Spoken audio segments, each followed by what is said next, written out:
Hello my dear friends, आप सभी का रुद्रा नर्सिंग एक्सप्रेस में हार्दिक स्वागत है। आज का हमारा इम्पॉर्टेंट टॉपिक न्यूट्रिशन के अंतर्गत आज हम कार्बोहाइड्रेट्स देखेंगे। क्या उनके टाइप्स होते हैं, क्या उनके फंक्शंस होते हैं। ठीक है, तो यहाँ आपको जो है बहुत ही इजी एक्सप्लेनेशन के साथ में समझाया जाएगा, क्योंकि ये टॉपिक बहुत ही इम्पॉर्टेंट है, चाहे वो आपका नर्सिंग एग्ज़ाम्स हो या कोई भी कॉम्पिटिटिव एग्ज़ाम्स हो। तो वीडियो को स्टार्ट करने से पहले आप सभी से रिक्वेस्ट है कि यदि आप चैनल पर पहली बार आए हैं, चैनल को सब्सक्राइब जरूर कर लें और नोटिफिकेशन बेल को दबा के ऑल पे क्लिक कर लें, क्योंकि यहाँ आपको नर्सिंग से रिलेटेड ऐसे ही नोट्स मिलते रहते हैं। तो चलिए स्टार्ट। सबसे पहले हम कार्बोहाइड्रेट्स का इंट्रोडक्शन देखेंगे। ठीक है, तो अर्थ पर सबसे अधिक मात्रा में पाया जाने वाला कौन सा बायोमॉलिक्यूल्स है, तो याद रखिएगा आपका कार्बोहाइड्रेट है। ठीक है, सेकंड है फोटोसिंथेसिस द्वारा जो है कार्बोहाइड्रेट्स का निर्माण होता है। ठीक है, अब हम देखेंगे कि इसकी डेफिनेशन क्या है। तो कार्बोहाइड्रेट ऐसे ऑर्गेनिक कंपाउंड्स होते हैं जो कार्बन, हाइड्रोजन और ऑक्सीजन तत्वों से मिलकर बने होते हैं। ठीक है, इनमें कार्बन, हाइड्रोजन और जो ऑक्सीजन का रेशियो होता है वो कितना होता है, याद रखिएगा 1:2:1 होता है। क्लियर है। कार्बोहाइड्रेट जल में जो है सॉल्युबल होते हैं, स्वाद में कैसे होते हैं, मीठे होते हैं। इसीलिए कार्बोहाइड्रेट्स को हम क्या कह देते हैं, सैकेराइड के नाम से भी जान देते हैं। Saccharide means sugar. क्लियर है। चलिए नेक्स्ट है हमारा कार्बोहाइड्रेट का जो सामान्य सूत्र है, याद रखना CnH2O का होल एन, या इसको हम ऐसे भी ले सकते हैं CnH2n और ON। ठीक है, एन का जो है आप H2O में मल्टीप्लाई कर देंगे तो आपको क्या मिलेगा, CnH2nON मिलेगा। क्लियर है। चलिए जैसे इसका एग्जाम्पल याद रखिएगा, अगर हम CnH2nON के हिसाब से अगर देखें तो हमारा ग्लूकोज हो जाता है। क्लियर है, ग्लूकोज है आपका। ठीक है, अगला क्या है, फ्रक्टोज है हमारा है। ठीक है, लेकिन याद रखिएगा जो ये फार्मूला होता है जनरल फार्मूला, ठीक, इसमें भी एक्सेप्शन है। ठीक है, कुछ ऐसे हमारे कंपाउंड्स होते हैं जो कि इन फार्मूलों को फॉलो नहीं करते हैं। तो वो कौन से हैं, तो याद रखिएगा एक है आपका रैमनोज। ठीक है, देखिए फार्मूला यहाँ पे C6H12O5 होता है। ठीक है, जो कि ये जो फार्मूला है वो इस पर फिट नहीं बैठ रहा है। क्लियर है। अगला क्या हमारा डीऑक्सीराइबोज है। ठीक है, इसका फार्मूला क्या होता है, C5H10O4। क्लियर है। इस जनरल फार्मूला को जो है ये कभी भी फॉलो नहीं करेंगे। क्लियर है। चलिए अगला हमारा पॉइंट है कार्बोहाइड्रेट्स के फॉर्मेशन के लिए, याद रखिएगा इंपॉर्टेंट पॉइंट है। ठीक है, कार्बोहाइड्रेट तभी बनेगा जब कम से कम कितने कार्बन हो आपके, 3 कार्बन हो। ठीक, एक एल्डिहाइड ग्रुप हो या एक कीटोन ग्रुप हो। क्लियर है। एल्डिहाइड का क्या ग्रुप होता है, CHO होता है, और कीटोन का COO होता है। ठीक है, कार्बोहाइड्रेट से हमें ऊर्जा की प्राप्ति होती है, ये आपको सभी को मालूम होगा। ठीक है, अगला पॉइंट है इंपॉर्टेंट है, याद रखिएगा 1 ग्राम ग्लूकोज के पूर्ण ऑक्सीडेशन से आपको कितनी एनर्जी प्राप्त होती है, तो याद रखिएगा 4.2 किलो कैलोरी ऊर्जा जो है हमको मिलती है। चलिए अब हम देख लेते हैं कार्बोहाइड्रेट्स के हमारे क्या क्या सोर्स हैं, कहाँ से जो है आपको कार्बोहाइड्रेट्स की पूर्ति होती है। तो याद रखिएगा गेहूं है आपके, चावल है, मक्का है, ज्वार है, बाजरा है, जौ है, शक्कर, गुड़, शहद, ड्राई फ्रूट्स हैं आपके, अंजीर है, मिल्क है, पके हुए फल हैं। ठीक है, आलू हैं, शकरकंद, चुकंदर, रसीले फल हैं, शुगर कैन है, शलजम है, केला है और मीट। ठीक है, तो ये जो सारी चीज़ें हैं आपके कार्बोहाइड्रेट के मेन सोर्सेज होते हैं। चलिए अब हम देखेंगे कार्बोहाइड्रेट क्लासिफिकेशन। ठीक है, तो याद रखिएगा कार्बोहाइड्रेट को हमने यहाँ पे 4 कैटेगरी में बांटा है। एक आपका जो है मोनोसैकेराइड है। ठीक है, एक आपका मोनोसैकेराइड है, दूसरा डाइसैकेराइड, तीसरा ओलाइगोसैकेराइड और चौथा जो है आपका पॉलीसैकेराइड है। क्लियर है। चलिए अब हम देखेंगे जो मोनोसैकेराइड है, तो याद रखिएगा ये शुगर के एक मॉलिक्यूल से जो है इनका फॉर्मेशन होता है। ठीक है, अब इनको जो है हमने 2 कैटेगरी में डिवाइड किया है। एक आपका जो है कार्बन एटम की संख्या के आधार पर, दूसरा आपका फंक्शनल ग्रुप के आधार पर। ठीक है, तो सबसे पहले हम देख लेते हैं कार्बन एटम्स की संख्या के आधार पर। तो ये जो है 5 प्रकार के होते हैं। एक आपका ट्रायोसिस, ठीक है, जिसमें कार्बन कितने होंगे, 3 कार्बन होंगे। टेट्रोसिस, जिसमें कार्बन आपके 4 होंगे। पेंटोसिस, कार्बन आपके यहाँ कितने होंगे, 5 होंगे। हेक्सोसिस, कार्बन कितने होंगे यहाँ पे, 6 होंगे। हेप्टोसिस, कार्बन कितने होंगे यहाँ पे, 7 हो जाएंगे। ठीक है, ट्रायोसिस का एग्जाम्पल याद रखिएगा, एक आपका ग्लिसरल्डिहाइड है, दूसरा आपका डाइहाइड्रोक्सी एसीटोन है। ठीक है, टेट्रोसिस का एग्जाम्पल याद रखिएगा, एरिथ्रोज है और थ्रियोज है। ठीक, पेंटोज का एग्जाम्पल क्या है, राइबोज और डीऑक्सी राइबोज है। हेक्सोज का क्या है, ग्लूकोज है, ग्लैक्टोज है, ठीक है। और हेप्टोजेस का एग्जाम्पल क्या है, ग्लूकोहेप्टोज है और ग्लैक्टोहेप्टोज है। क्लियर है। चलिए अब हम बात करते हैं फंक्शनल ग्रुप के आधार पर। तो यहाँ पे जो है हमने इसको दो ग्रुप में बांटा है, एक आपका एल्डोज और सेकंड आपका कीटोज, ठीक है। यानी कि जिसमें एल्डिहाइड ग्रुप होगा तो वो एल्डोजेस कहलाते हैं और जिनमें कीटोन ग्रुप होगा वो आपके कीटोजेस कहलाते हैं, ठीक है। एल्डोज के एग्जाम्पल याद रखिएगा, ग्लूकोज है, मैनोज है, ठीक है। और भी एग्जाम्पल्स होते हैं इन सबके, ठीक है, जो मेन है वो हम लोगों ने यहाँ पे इंक्लूड किए। कीटोज में देख लेते हैं एग्जाम्पल क्या क्या हैं। एक आपका फ्रक्टोज है, दूसरा आपका डाईहाइड्रोक्सी एसीटोन है। क्लियर है। चलिए अब हम बात करते हैं डाईसैकेराइड, ठीक है। तो डाई का मतलब क्या हो गया, दो, सैकेराइड का मतलब शुगर। यानी कि डाईसैकेराइड का फॉर्मेशन के लिए कितने शुगर के मॉलिक्यूल की आवश्यकता पड़ेगी, तो आंसर क्या होगा आपके 2, ठीक है। इनके एग्जाम्पल याद रखिएगा, एक आपका सक्रोज, माल्टोज और लैक्टोज है। क्लियर है। चलिए अब हम बात करते हैं ओलाइगोसैकेराइड, ठीक है। तो ओलाइगो का मतलब क्या होता है, कम, ठीक। कहीं भी अगर ओलाइगो वर्ड लग जाए तो उसका मतलब क्या होता है, फ्यू। तो यहाँ पे कितने शुगर मॉलिक्यूल्स की ज़रूरत पड़ेगी, तो याद रखिएगा 2 से लेकर 10 तक जो है आपके शुगर मॉलिक्यूल्स मिलकर ओलाइगोसैकेराइड का फॉर्मेशन करते हैं। क्लियर है। इनको हमने 2 कैटेगरी में डिवाइड किया है, एक आपका होता है ट्राइसैकेराइड, दूसरा होता है आपका टेट्रासैकेराइड, ठीक है। ट्राइसैकेराइड का एग्जाम्पल याद रखिएगा, रैफिनोज है, और टेट्रासैकेराइड का क्या होता है, स्टैकियोज है। क्लियर है। चलिए अगला है हमारा पॉलीसैकेराइड, ठीक है। तो पॉलीसैकेराइड के फॉर्मेशन के लिए कितने शुगर की आपको आवश्यकता पड़ेगी, तो याद रखिएगा 10 या 10 से अधिक जो है शुगर के मॉलिक्यूल्स आपस में मिलकर पॉलीसैकेराइड का फॉर्मेशन करते हैं। क्लियर है। चलिए अब जो है ये पॉलीसैकेराइड को हमने यहाँ पे 2 कैटेगरी में डिवाइड किया, एक आपका होता है होमोपॉलीसैकेराइड, दूसरा आपका हेटेरोपॉलीसैकेराइड, ठीक है। होमोपॉलीसैकेराइड का एग्जाम्पल याद रखिएगा, स्टार्च और ग्लाइकोजन, जबकि आपका हेटेरोपॉलीसैकेराइड का क्या है, पेप्टाइडोग्लाइकन और आपका अगार है। क्लियर है। चलिए सबसे पहले हम देखेंगे मोनोसैकेराइड्स, ठीक है। तो मोनो का मतलब क्या होता है, 1, और सैकेराइड का मतलब शुगर। यानी कि यहाँ पे कितने मॉलिक्यूल के शुगर की आवश्यकता पड़ेगी, ठीक है। तो यहाँ पे केवल आपके एक मॉलिक्यूल शुगर की आवश्यकता पड़ेगी मोनोसैकेराइड के फॉर्मेशन के लिए। क्लियर है। ये सिंपल शुगर्स होते हैं तथा इन्हें हाइड्रोलिसिस नहीं किया जा सकता है, ठीक है। इनका जो है हाइड्रोलिसिस हम नहीं कर सकते हैं, ठीक है। कैसे होते हैं, ये कलरलेस होते हैं, क्रिस्टल फॉर्म में होते हैं और जल में जो हैं सॉल्युबल होते हैं, घुलनशील होते हैं। क्लियर है। फंक्शनल ग्रुप एल्डिहाइड और कीटोन के आधार पर जो है मोनोसैकेराइड आपके कितने प्रकार के होते हैं, 2 प्रकार के होते हैं, ठीक है। एक आपका एल्डोजेस, ठीक है। तो इन मोनोसैकेराइड में जो है आपको एल्डिहाइड ग्रुप होता है वो देखने को मिलेगा, ठीक है। एग्जाम्पल याद रखिएगा, ग्लूकोज, मैनोज, राइबोज और आपका ग्लिसरोज, ठीक है। ग्लिसरोज को ही जो है हम लोग ग्लिसरॉल्डिहाइड के नाम से भी जानते हैं। क्लियर है।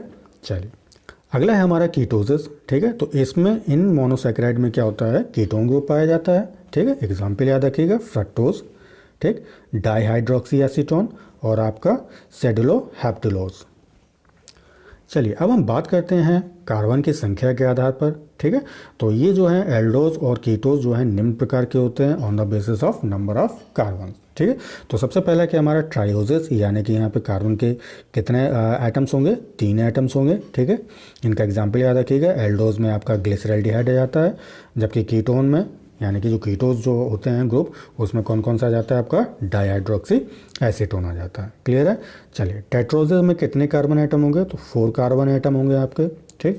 एल्डोज में एग्जाम्पल याद रखिएगा, एरिथ्रोज और आपका थ्रियोज, ठीक। कीटोज में कौन सा होगा, एरिथ्रोलोज होगा। क्लियर है। चलिए अगला क्या हमारा पेंटोजेस, तो कार्बन एटम कितने होंगे यहाँ पे, 5 कार्बन एटम आपको देखने को मिलेंगे। एग्जाम्पल याद रखिएगा, राइबोज है, डीऑक्सी राइबोज, जाइलोज और एरेबिनोज। क्लियर। कीटोसिस में क्या हो जाएगा, राइबोलोज हो जाएगा आपका। क्लियर है। चलिए हेक्सोसिस में हम देख लेते हैं, कार्बन के एटम कितने होंगे यहाँ पे, 6 एटम होंगे, 6 एटम। एग्जाम्पल याद रखिएगा, एल्डोज में आपका ग्लूकोज या इसका दूसरा नाम भी होता है डेक्सट्रोज भी होता है। क्लियर है। अगला क्या हमारा ग्लैक्टोज है और मैनोज, ठीक है। कीटोसिस में क्या है, फ्रक्टोज है आपका, ठीक है। अगला क्या है, हेप्टोसिस, तो कितने आपके कार्बन एटम देखने को मिलेंगे, 7। हेप्टा का मतलब क्या होता है, 7, ठीक। एग्जाम्पल याद रखिएगा, एल्डोज में आपका हो जाएगा ग्लूकोहेप्टोज, ठीक है, ग्लूकोहेप्टोज और आपका ग्लैक्टोहेप्टोज हो जाएगा, जबकि कीटोसिस में क्या हो जाएगा, सीडोहेप्टुलोज हो जाएगा। क्लियर है।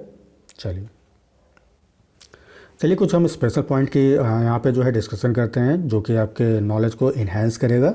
ठीक है, तो ग्लूकोज को डेक्सट्रोज, याद रखिएगा ग्लूकोज के दूसरे नाम क्या क्या हैं, डेक्सट्रोज या ग्रेप शुगर या ब्लड शुगर या सेलुलर फ्यूल या इंस्टेंट सोर्स ऑफ एनर्जी या शुगर ऑफ द बॉडी के नाम से भी जानते हैं। क्लियर है। चलिए अगला क्या है, ग्लूकोज का निर्माण जो है कैन शुगर, स्टार्च, लैक्टोज और मोल्टोज के जो है हाइड्रोलिसिस से होता है, यानी कि जल अपघटन द्वारा होता है। क्लियर। फ्रक्टोज को जो है, फ्रक्टोज को स्वीटेस्ट शुगर, क्या सबसे मीठा शुगर के नाम से भी हम लोग जानते हैं। ये एक फ्रूट शुगर होता है। ठीक है, फ्रक्टोज का निर्माण कैन शुगर या सुक्रोज के हाइड्रोलिसिस से होता है। क्लियर। गैलेक्टोज को ब्रेन शुगर के नाम से भी जानते हैं, याद रखिएगा। फ्रक्टोज जो जो ग्लैक्टोज होता है उसको हम ब्रेन शुगर के नाम से भी जानते हैं। ठीक, बॉडी में इसका ट्रांसपोर्ट जो है बहुत तेज़ी से होता है। क्लियर है। इसका निर्माण जो है कहाँ पे होता है, याद रखिएगा मैमेरी ग्लैंड में। ठीक है, जो दुग्ध ग्रंथियाँ होती हैं जो दूध का फॉर्मेशन करती हैं। क्लियर। तथा इनके हाइड्रोलिसिस से जो है किसका फॉर्मेशन होता है, लैक्टोज मीन्स मिल्क शुगर का जो है फॉर्मेशन होता है। अगला है हमारा मैनोज जो होता है, याद रखिएगा मैनोज का फॉर्मेशन जो है प्लांट गम्स, जो गोंद होता है जिसे हम कहते हैं।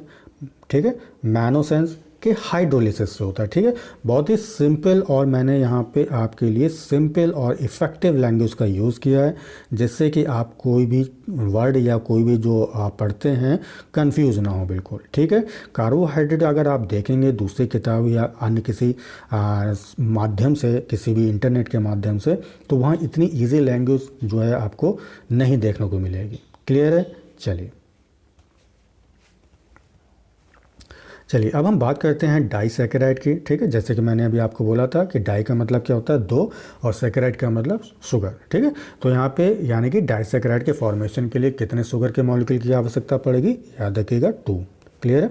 चलिए, दो समान या असमान मोनोसैकेराइड। ठीक है, याद रखिएगा डाइसैकेराइड में क्या होता है, जो दो शुगर होते हैं ये तो ये आपके समान होंगे या आपके असमान होंगे। ठीक, ये जब हम मिलते हैं तो क्या होता है, जल का एक मॉलिक्यूल जो है निकल कर, यानी कि उसका हाइड्रोलिसिस हो जाता है या कंडेंसेशन कह सकते हैं हम इसको। क्या, जब भी याद रखिएगा जब भी कंडेंसेशन होता है तो हमेशा याद रखिएगा उस केस में वाटर का एक मॉलिक्यूल निकलता है। ठीक है, तो यहाँ पे या तो दो समान जो है मोनोसैकेराइड आपस में टकराएंगे या दो असमान मोनोसैकेराइड आपस में टकराते हैं और कंडेंसेशन होकर यानी कि जल का एक अणु निकालकर आपका डाइसैकेराइड का फॉर्मेशन करते हैं।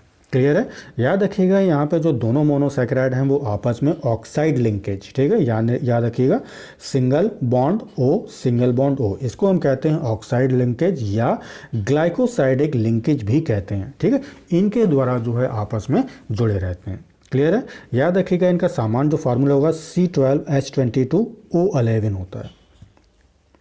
डाइसैकेराइड जो याद रखिएगा, डाइसैकेराइड के अंतर्गत जो है निम्नलिखित एग्जाम्पल्स आते हैं। ठीक, सबसे पहले हमारा सुक्रोज, तो सुक्रोज को जो हम लोग कॉमर्शियल शुगर के नाम से भी जानते हैं। ठीक है, जो बाजार में जो शुगर आती है वो आपका शुगर ही होता है, ये सुक्रोज ही होता है। क्लियर है।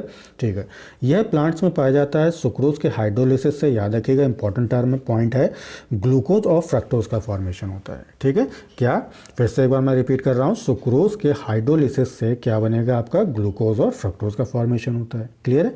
चलिए अगला है हमारा माल्टोज या माल्ट शुगर। ठीक है, जब एमाइलेज का ब्रेकडाउन होता है, ठीक है, एमाइलेज का एक एंजाइम होता है, याद रखिएगा, जब ये एमाइलेज एंजाइम का ब्रेकडाउन होता है तब हमारा माल्टोज या माल्ट शुगर का जो है फॉर्मेशन होता है। क्लियर है।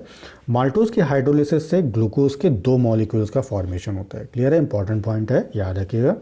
अगला है हमारा लैक्टोज शुगर, जिसको हम मिल्क शुगर के नाम से भी जानते हैं। ठीक, यह सुक्रोज का आइसोमर होता है। ठीक है, आइसोमर क्या मतलब होता है, याद रखिएगा, जब उसके मॉलिक्यूलर फार्मूला जो होता है लेकिन कैसा होता है, आइडेंटिकल होता है, एक जैसा मॉलिक्यूल है, यानी कि यहाँ पे आप जब दो चीज़ें आप देखोगे एक ही फार्मूला, यानी कि एक कंपाउंड के दो रूप होंगे। ठीक है, लेकिन अंतर क्या होता है, उनमें जो एटम्स का अरेंजमेंट होता है, यानी कि जो स्पेशियल अरेंजमेंट होगा वो डिफरेंट होता है, जबकि मॉलिक्यूलर फार्मूला कैसा होगा, सेम होगा।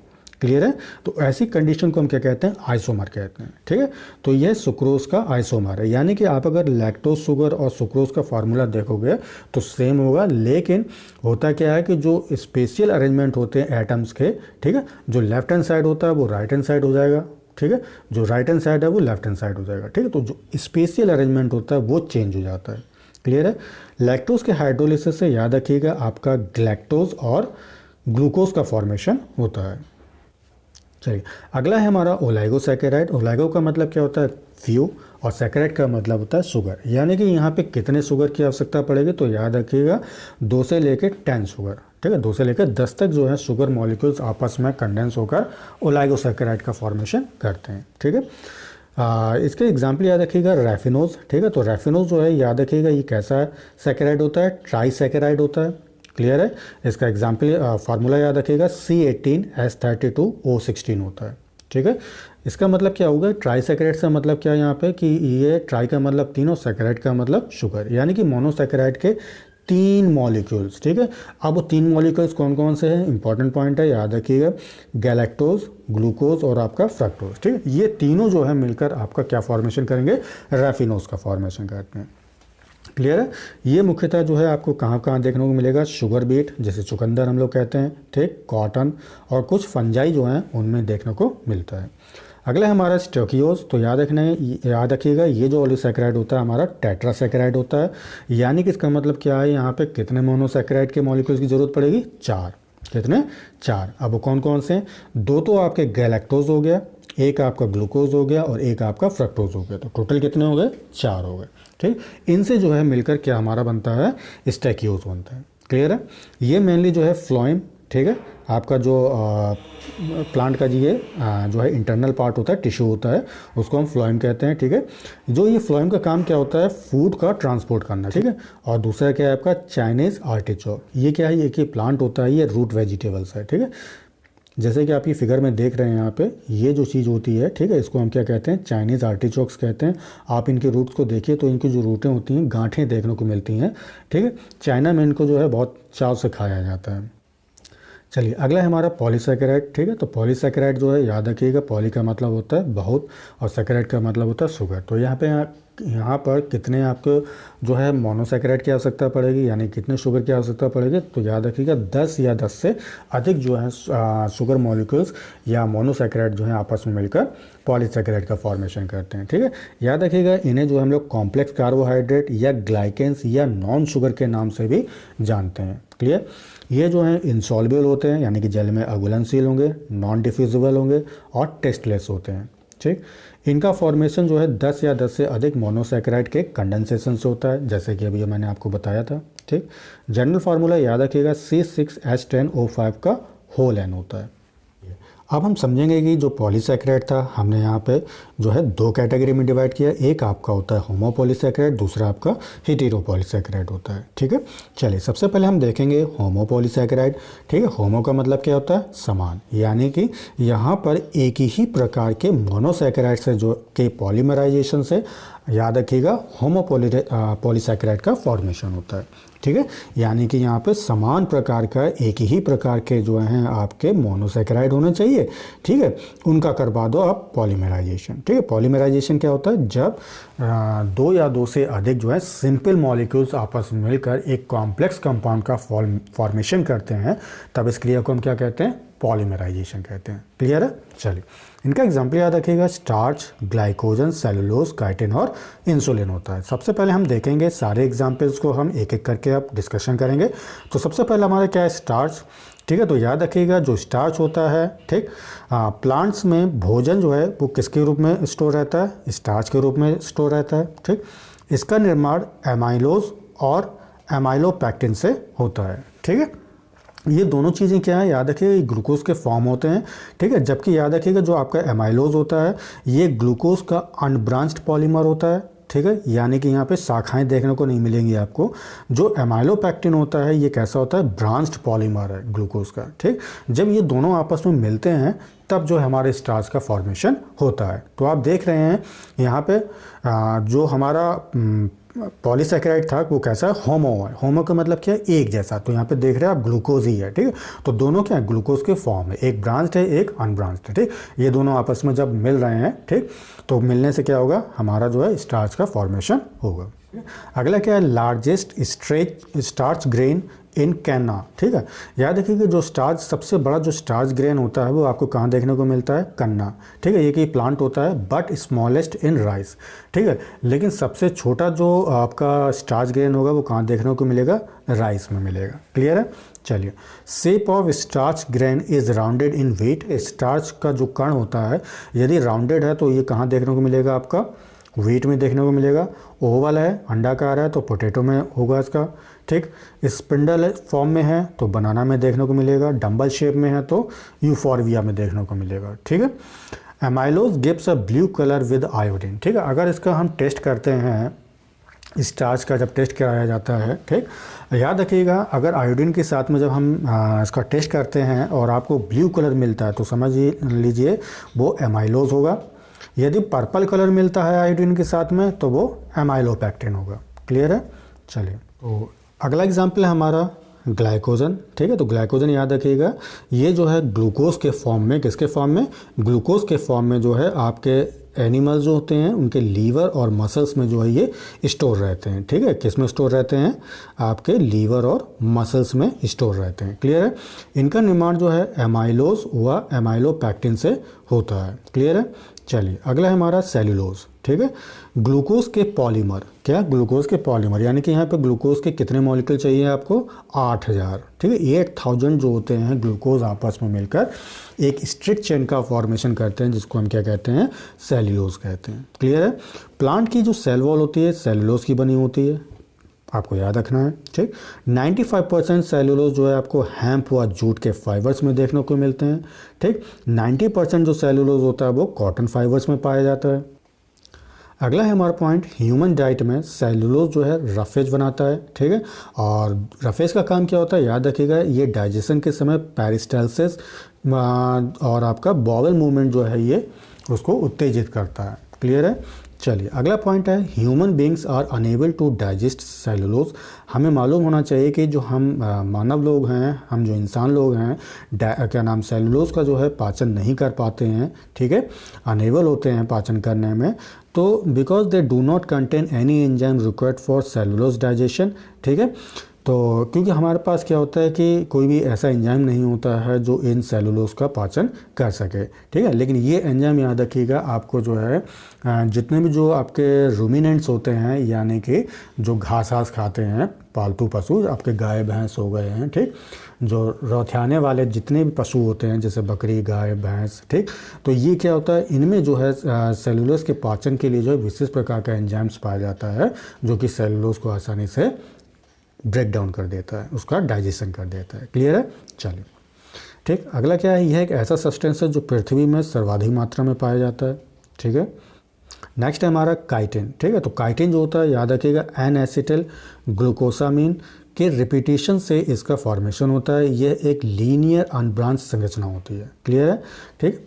सेलुलोज के बाद दूसरा ऐसा सब्सटेंस है कौन, आपका काइटिन, जो पृथ्वी पे जो है सर्वाधिक मात्रा में पाया जाता है। क्लियर है। इंसेक्ट का एक्सोस्केलेटन और फंगस की सेल वॉल जो है किसकी बनी होती है, काइटिन की बनी होती है। क्लियर है।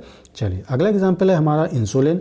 तो फ्रक्टोज के रिपीटेशन से जो है इसका निर्माण होता है। ये मेनली जो है कहाँ पे आपको देखने को मिलेगा, डहेलिया, ठीक है, डैंडेलियन और आर्टिचोक, ठीक, कि जड़ों में जो है ये भोजन के रूप में स्टोर रहता है। ह्यूमन बॉडी द्वारा इसका मेटाबॉलिज्म नहीं हो सकता है।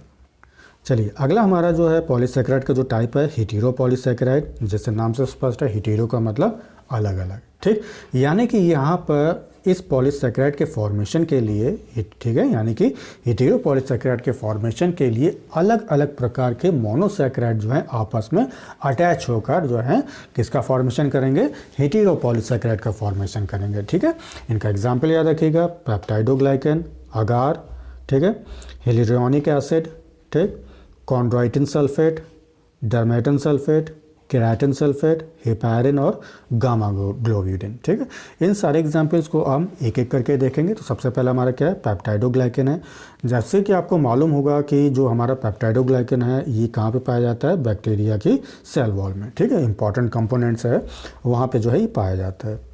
इसका फॉर्मेशन कैसे होगा, तो याद रखिएगा जो हमारा नाग और नाम होते हैं ये अल्टरनेट क्रम में जो है रिपीट करते रहते हैं, अल्टरनेट क्रम में जो है एक दूसरे से जुड़ते रहते हैं। पहले नाग, फिर नाम, फिर नाग, फिर नाम, ऐसे ऐसे करके जो है पैप्टिड जो है डॉग लाइकेन का फॉर्मेशन होता है। ठीक है, तो नाग क्या होता है यहाँ पे एन एसिटिल ग्लूकोसामीन, और नाम क्या है आपका एन एसिटल म्यूरामिक एसिड। ठीक है, तो ये दोनों जो हैं आपस में जो है लीनियरली अटैच होते रहते हैं अल्टरनेट फॉर्म में। ठीक है, अल्टरनेट क्रम में पहले नाम आएगा, फिर नाग, फिर नाम, नाग, ऐसे करके जो है एक पूरी ब्रांच बन जाती है, कॉम्प्लेक्स स्ट्रक्चर बन जाता है, जिसको हम क्या कहते हैं पेप्टाइडोग्लाइकन कहते हैं। क्लियर है।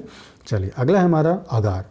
It is obtain from the red algae. ये आपको कहाँ से मिलेगी, रेड एल्गी से मिलेगी। ठीक है, वो दो रेड एल्गी याद रखिएगा, एक आपका होता है जेलिडियम होता है, दूसरा आपका ग्रेसिलेरिया होता है। क्लियर है। It's monomeric units. ये कैसी दो यूनिट होती हैं, मोनोमेरिक यूनिट्स होती हैं। ठीक है, वो दो मोनोमेरिक यूनिट कौन कौन सी हैं आपकी, एक आपकी जो है गैलेक्टोज है। ठीक है, दूसरा क्या है आपका 3,6 एनहाइड्रो एल ग्लैक्टोपाइरेनोज है। क्लियर है। ठीक है, तो ये जो दो मोनोमेरिक होते हैं आपस में मिलकर किसका फॉर्मेशन करते हैं, अगार का फॉर्मेशन करते हैं। क्लियर है। चलिए नेक्स्ट हमारा है हाइलोरोनिक एसिड। ठीक है, तो इसका फॉर्मेशन जो है याद रखिएगा डी ग्लूकुरोनिक एसिड। ठीक है, किससे, D glucuronic acid N acetyl glucosamine. ठीक है, यानी कि नाग। ठीक, तो किससे फॉर्मेशन होगा इसका, डी ग्लूकुरोनिक एसिड और नाग से जो है आपस में मिलकर या पॉलीमराइज होकर जो है आपका हाइलोरोनिक एसिड का फॉर्मेशन करते हैं। ठीक है, ये जो एसिड होता है याद रखिएगा आपकी कनेक्टिव टिश्यूज़ और स्किन में देखने को मिलती है। क्लियर है।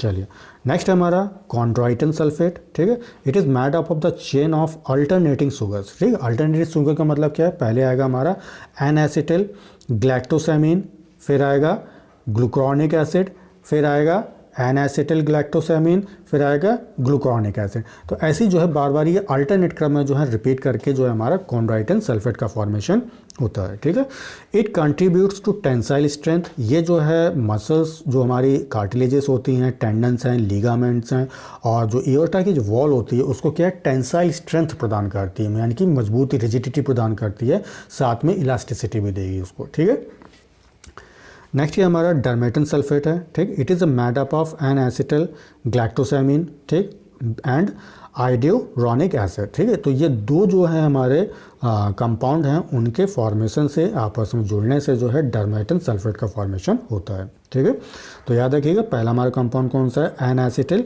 ग्लैक्टोसामीन, दूसरा क्या है आइडियोरोनिक एसिड है। ठीक, it is found mainly in the skin. कहाँ का देखने को मिलेगा आपको, स्किन में मिलेगा, आपके जो ब्लड वेसल्स हैं, हार्ट है और लंग्स में। अगला है हमारा केराटिन सल्फेट है। ठीक है, it is made up of galactose. ठीक है, किससे बनता है ये, गैलेक्टोज और एसिटिल ग्लूकोसामीन सल्फेट। ठीक है, ये दोनों आपस में मिलकर जो है हमारे केराटिन सल्फेट का फॉर्मेशन करते हैं। ठीक है, कहाँ कहाँ देखने को मिलेगा, आपकी cornea, cartilage bone and variety of other structure जैसे कि आपके नेल्स और हेयर। ठीक है, तो इन चीज़ों में जो है इन जगहों पर आपको केराटिन सल्फेट देखने को मिलेगा। ठीक है, ये केराटिन वही है जो आपको केराटिन के नाम से भी इसको हम कह सकते हैं। ठीक है, इसको केराटिन भी कह सकते हैं, जो कि आप अच्छी तरह जानते हैं, आपके जो नेल्स हैं, हेयर्स हैं, ठीक है, आपकी जो कॉर्निया है, कार्टिलेज बोन्स हैं, ठीक, यहाँ पे जो है आपको देखने को मिलता है। अगला क्या हमारा हेपेरिन है। ठीक है, आप अच्छी तरह जानते हैं हेपेरिन का हम लोग कहाँ यूज़ करते थे, एज ए एंटी कोएगुलेंट। ठीक है, ये जो है ब्लड को जो है जमने से रोकता है। ठीक है, चलिए it is made up of glucuronic acid, glucosamine और सल्फेट। ठीक, इन तीन चीज़ों से जो है मिलकर हेपेरिन का फॉर्मेशन होता है। क्लियर है। अगला है हमारा गामा ग्लोबुलिन। ठीक है, तो it is made up of N acetyl hexosamine. ठीक है, एन एसिटिल हेक्सोसामीन और डी मैनोज डी गैलेक्टोज। ठीक है, तो ये तीन चीज़ों से मिलकर जो है हमारा गामा ग्लोबुलिन का फॉर्मेशन होता है। क्लियर है। सबसे पहला क्या था हमारा N acetyl hexosamine, D mannose D galactose. ठीक है, इन तीन चीज़ों से मिलकर जो है हमारा गामा ग्लोबुलिन का फॉर्मेशन होता है, और ये आपको कहाँ देखने को मिलेगा, आपके ब्लड में। आशा करता हूँ कि कार्बोहाइड्रेट को आपको अच्छी तरह से समझ में आ गया होगा। बहुत ही इजी तरीके से मैंने आपको समझाने की कोशिश की है। यदि आपको ये टॉपिक अच्छा लगा है तो उसे लाइक ज़रूर किया करें और अपने दोस्तों के साथ में शेयर करें, और इस टॉपिक या चैनल से रिलेटेड जो भी आपकी क्वेरीज हों, ठीक है, तो आप उसे जो है कमेंट बॉक्स में ज़रूर लिखें। ठीक, तब तक के लिए take care and bye bye. Thank you so much.